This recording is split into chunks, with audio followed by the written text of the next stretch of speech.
Okay, so today is a killer really. I've just done Norwegian 4x4. Now, if you know what that means, you know it's hard, but it's 4-minute intervals, so it's basically all out.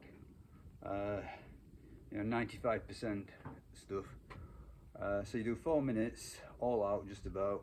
Not quite all out, but you know, not far off. 3 minutes rest, and repeat that 4 times. So that's why it's called a 4x4. Previously, the last couple of sessions, I've done it with a 4-minute rest, just to break into it again. And this time I'm doing it with a 3-minute rest, which made it a bit harder. I mean, not massively harder, but a bit harder. The idea behind it is it's sort of like the gold standard for VO2 max training. And if you know anything about these things, VO2 max is the measurement that is most correlated with longevity. So if you want to up your chances of a long, healthy life, up your VO2 max. Yeah, nothing's guaranteed, but that's as good as it gets. Okay, so I did that. Absolutely slaughtered me. You know, there's no way. It doesn't matter how much you improve. It doesn't matter. You know, if you go faster or whatever. You know, it still feels as hard every time because you're going by heart rate. So you're trying to get that maximum heart rate. So your performance doesn't matter. Yeah, you can perform better, but your heart rate's got to be up there. So it just feels pretty much the same every go. Really, really hard. That's what it's all about though. And now I'm going to finish off with some sandbag work.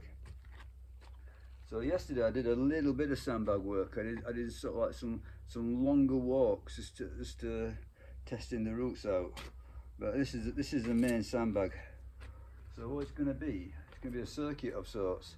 So the heavy bag. Now the heavy bag is getting progressively heavier. So I'm doing that on purpose.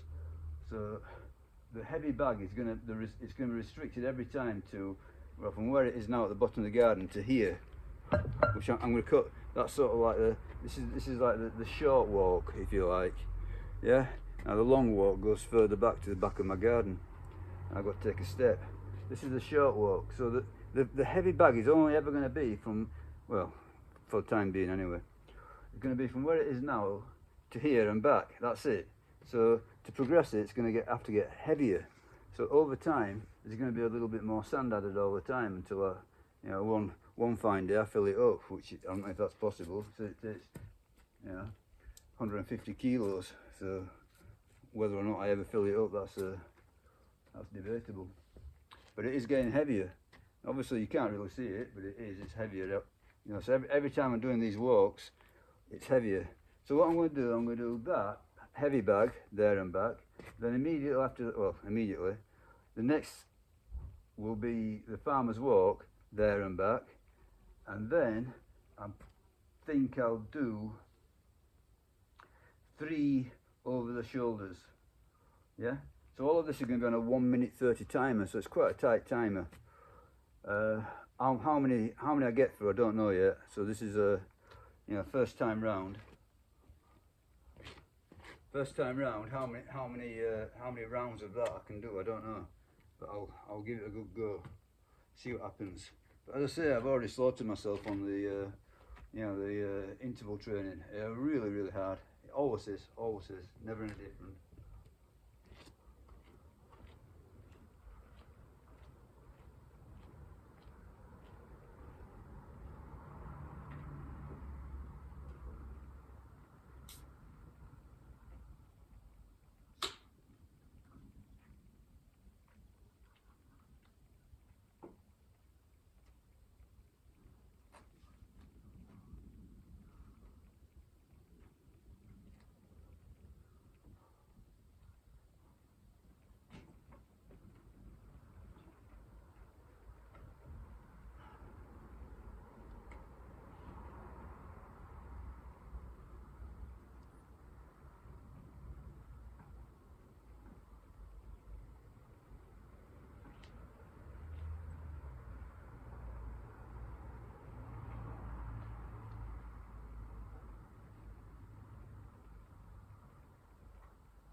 Okay, so look at my heart rate, very high, 140s, 150, just that little bit of work. I'm going to go for 3 of these.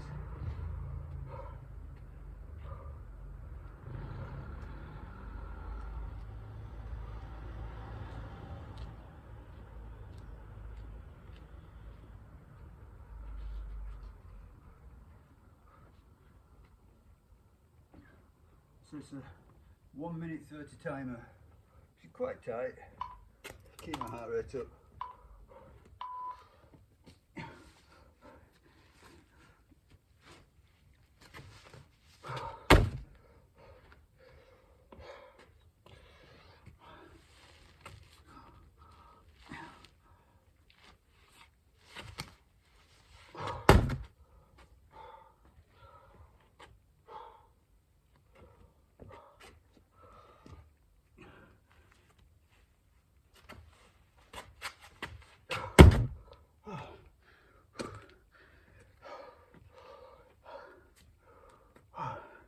So both these bags are heavier than last time.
Yeah, I hit 160 that go. It's amazingly hard on the cardio. I think probably because I've done the interval work beforehand, that's having some impact. So my cardio's going, high pretty easily. So on this throw, I'll get at least one over the left shoulder. Keep it in the mix.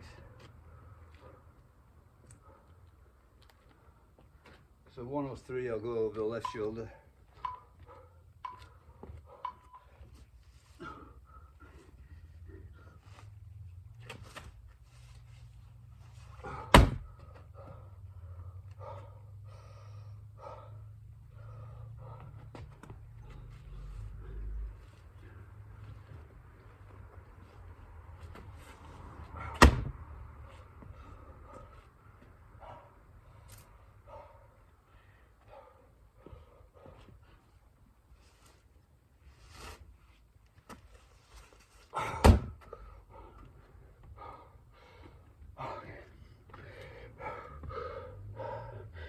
So the hard element of this circuit is the heavy bag. So the farmer's waltz and the over the shoulder is not bad. So the heavy bag is going to probably give way before the others. So probably end up doing a couple more of the others than the heavy bag. We'll see. Playing it by ear really.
Yeah, very hard.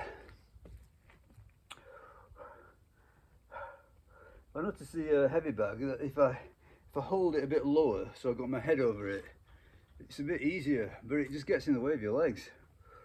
So it's swings and roundabouts. Okay, I get 3 on this. And even now, my heart rate is 140.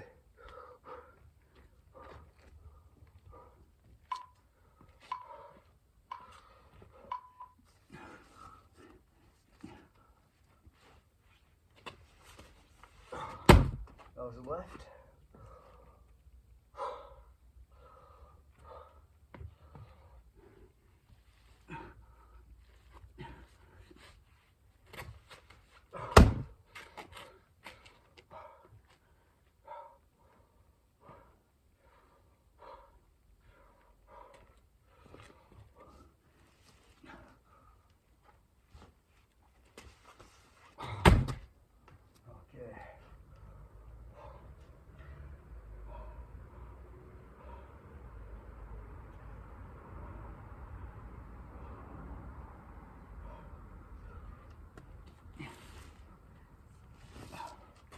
Okay, let's see if I've got another heavy bag in me.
Okay, I'm just going to do these 3 shoulders, that'll be 4 of each.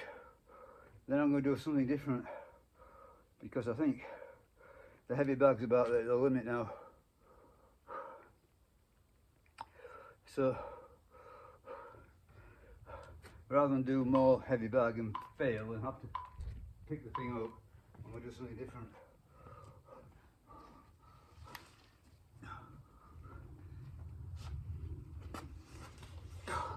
Left shoulder.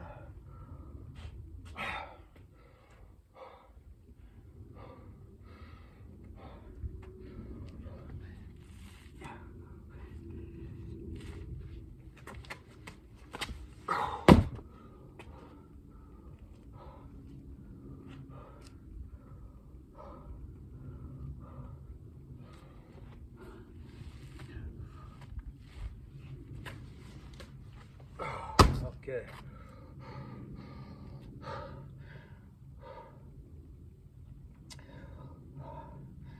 So 4 of each done. So I am going to prolong it a little bit, but I'm going to miss out the heavy bag on this circuit. I'm just going to go with this little light bag at the end. This last bit at the end.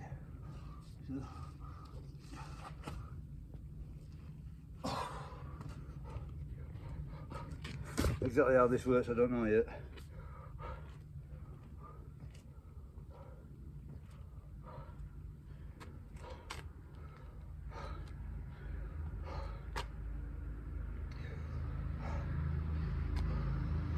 So imagine this one, when we do this one, it's going to be a grip challenge.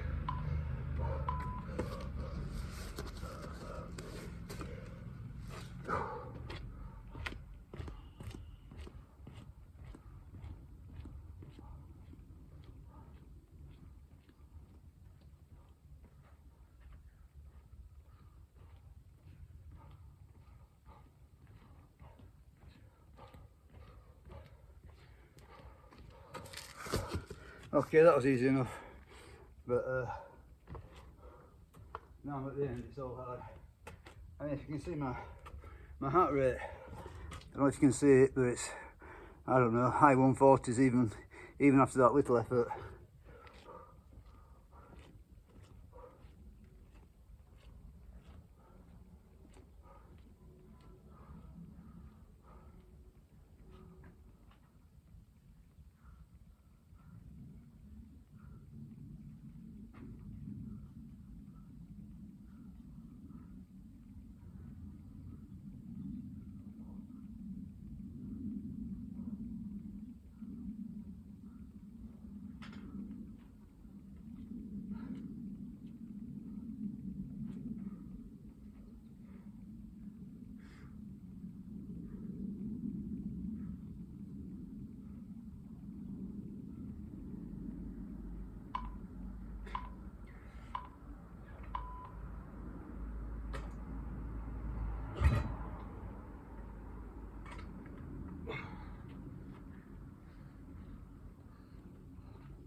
Okay, thinking about it, I should have left it on the floor, shouldn't I?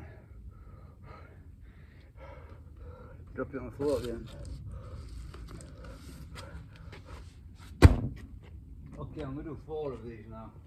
So, yeah, I made the, you know, I'm missing the heavy bag. The heavy bag's gone, but I'll make it slightly, well, not so easy. I'll do 4 of these.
That's quite high.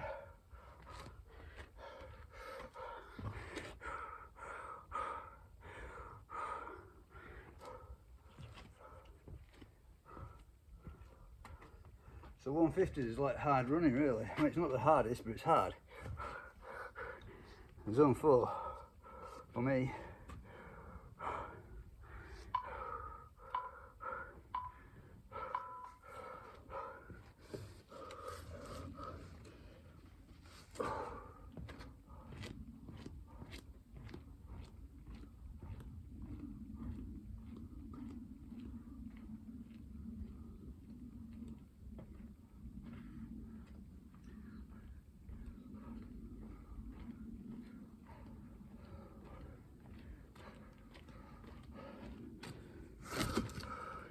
Yeah, I know I should have thrown it on the floor, but I'm going to finish it this one for today. So next one I'll try and get another round in maybe, but it's getting quite extensive now, so I'm just going to finish on the farmers and that's it.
Okay, call it a day. I mean, all you saw on the film was what? Well, it was a good half hour, not so bad. Good half hour, and it's fairly brisk. I mean, 1:30 timer. That's not hanging around much. But what you didn't see was the you know, the Norwegian 4x4 before it, and that was a harder part of it. That was a harder effort, and I think that doing the Norwegian 4x4 meant that when I was doing the sandbag stuff, the heart rate was a little bit higher than if I'd not done the Norwegian 4x4. And you get something called cardiac drift, whereby over the course of a session, you know, the heart rate tends to go higher. You know, same effort, but you know, just as time goes by, the heart rate goes up a little bit. But even so, no doubt about it, carrying that heavy bag and those farmers, you know, absolutely shoots my heart rate up. So I was hitting 160 at some point. That's like zone 5 stuff. You know, it's all out almost. You know, I think all out for me is, you know, it's over 170. I can momentarily get over 170. So I'm going to assume that my absolutely maximum heart rate is something like 175. You know, I'll probably have to, you know, be on heroin to endure it. Yeah, it's probably extremely difficult to keep it going for more than a few seconds or whatever. But I reckon that conceivably 175 is about my maximum heart rate, which is I mean, if you think about the standard measurement, so the standard measurement is 220 minus your age. So 220 minus 60, you know, I'm a few months off 60, gives you 160 as a maximum heart rate. And that's an absolute maximum, 160. That's the average. That's the standard measurement, let's say. Whereas I can hit 160s routinely. You know, when I was doing those 4x4, you know, my heart rate was most of the time was above 165. You know, I was holding that sort of measurement. You know, that's way above average for my age. I don't know if that's a good thing or a bad thing. You know, I don't know. I'm not sure, to tell you the truth. You know, I'm not sure that it indicates anything better or worse. But that's what it is anyway. Yeah. I know my resting heart rate You know, the Garmin watch measures it. My resting heart rate is about 43 at this moment in time, which is pretty low, which is good. You know, some people say things like, okay, you do a load of cardio and you get in all these heartbeats, and you know, you're sort of like you've only got a certain amount of heartbeats in your heart before, you know, for a lifetime. Okay, it's a complete myth. You know, and even if it were true, even if you, let's say you had, I don't know, 100 million heartbeats in a lifetime, I don't know, I've got no idea, but let's say if that were true, the fact is that doing cardio, okay, yeah, during that half hour or hour or whatever, yeah, you are beating, your heart is beating a lot more, but the other 23 hours in a day, your heart is beating a lot less. It's much more efficient. So, you know, your resting heart rate goes down, down, down. So overall, yeah, overall you end up with fewer heartbeats over any given period of time. So, as I say, I think you know, it's myth. I don't think there's a set number of heartbeats or whatever in a lifetime. Yeah, I think it's just a myth for people who don't want to do exercise. Anyway, that's it for today. It's a good one, another good one, I think, another hard one. Tomorrow will be relatively easy. It's going to be, well, I say relatively easy, it's going to be about an hour and 10 zone 2 jogging. So zone 2 jogging is like a brisk walk almost, it's not much more, you know. Say I did a decent walk up a hill, that would be like zone 2. Yeah, not much more than that. Well, not about that, yeah. Okay, so I consider it to be a rest day. A zone 2 jogging day is a rest day for me. Okay, bye.